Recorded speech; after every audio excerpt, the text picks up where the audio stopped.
Hello, welcome to Geetha's kitchen. இன்றைக்கி நம்ம பருப்பு குழம்பு எப்படி பண்ணுறதுன்னு பார்க்கலாம். டெய்லியும் வெஜிடபிள் போட்டு சாம்பார் பண்ணுறதுக்கு இது மாதிரி பண்ணி பாருங்கள்.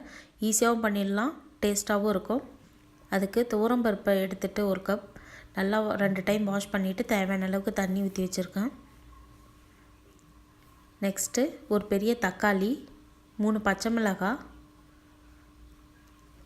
கொஞ்சமாக பூண்டு, ஒரு 4 சின்ன வெங்காயம். பூண்டு வெங்காயத்தையும் தட்டி வச்சுக்கிறேன். இது எல்லாத்தையுமே இப்போது எடுத்து வச்சுருக்கிற பருப்பு கூட ஆட் பண்ணிக்கலாம். நெக்ஸ்ட்டு கொஞ்சமாக மஞ்சத்தூள் ஆட் பண்ணிக்கிறேன். ஒரு 1/2 ஸ்பூன் சால்ட் ஆட் பண்ணிக்கலாம். ஒரு ஸ்பூன் ஆயில் விட்டுட்டு இப்போ குக்கரை மூடிட்டு 4 விசில் விட்டு வேக வைங்க.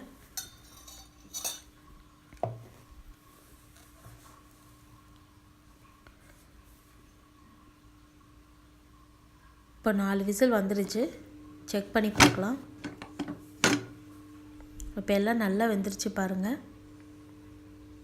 இப்போ உங்களுக்கு தேவையான அளவுக்கு சால்ட் ஆட் பண்ணிவிட்டு ஒரு பருப்பு மத்து வச்சு நல்லா பருப்பு தக்காளி எல்லாத்தையும் கடைஞ்சி விட்டுருங்க. இப்போ கடைஞ்சி எடுத்து வச்சாச்சு. நெக்ஸ்ட்டு பேனில் ஆயில் விட்டு ஆயில் சூடானதும் கடுகு நல்லா பொரிஞ்சிருச்சு. நெக்ஸ்ட்டு ஜீரகம் ஆட் பண்ணிக்கிறேன். அடுத்தது தட்டி வச்சுருக்கிற பூண்டு ஒரு 3 பல்,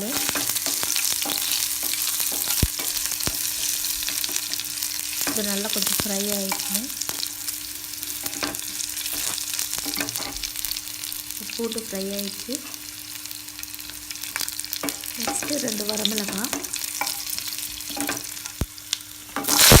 ஒரு சின்ன வெங்காயம், கருவேப்பிலையும் ஆட் பண்ணிக்கிறோம். கொஞ்சமாக பெருங்காயத்தூள், இது எல்லாத்தையும் நல்லா ஃப்ரை பண்ணிவிட்டு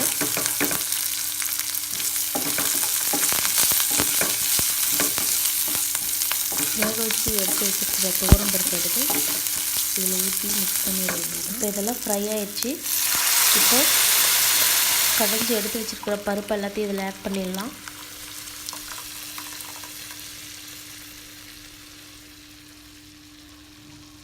ஆட் பண்ணிவிட்டு இதை ஒரு 5 மினிட்ஸ் அப்படியே கொதிக்க விடுங்க.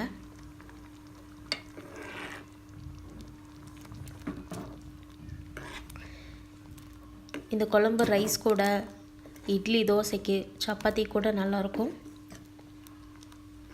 இது ஒரு 5 மினிட்ஸ் பாயில் பண்ண விடலாம்.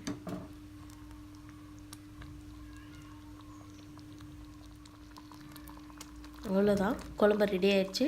லாஸ்ட்டாக கொத்தமல்லி போட்டு இறக்கிட வேண்டியதுதான். ரொம்ப குயிக்காக பண்ணக்கூடிய குழம்பு இது.